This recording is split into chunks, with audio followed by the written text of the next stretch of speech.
Typically in a high net worth divorce, the assets we're dealing with are a business, maybe a substantial business. You often get an entrepreneur who's made a lot of money.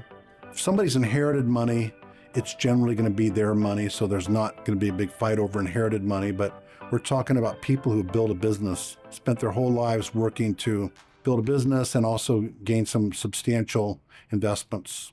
If it's a high net worth divorce, you're going to have a forensic accountant, and they're going to typically do a marital balance sheet. There's going to be an analysis of income available for support if there's children, and there's going to be a business valuation. And even in a high net worth divorce, there's going to be a lot of analysis and argument and litigation over the value of the business and whether or not there's any separate value versus community value. And that income also is going to be important. What is the spouse who's supporting the family, what are they really making as compared to what their tax return says? So we hire an accountant to go through all of that. And they typically add back in perks and perquisites and other items that would indicate that the income is more or less than the tax return indicates. There's a lot of tricks to the trade. There's a lot of things people do. Sometimes they don't disclose. Sometimes they under-disclose.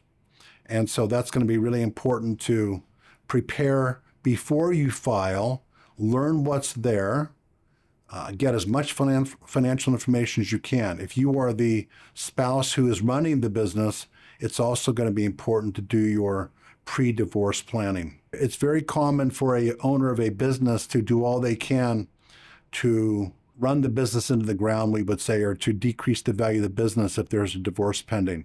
So the valuation date of that can be critical.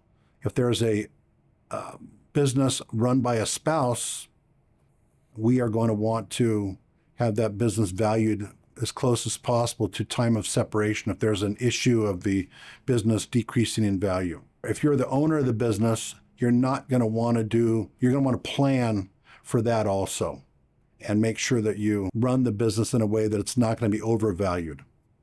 And so those valuation dates are going to be very important.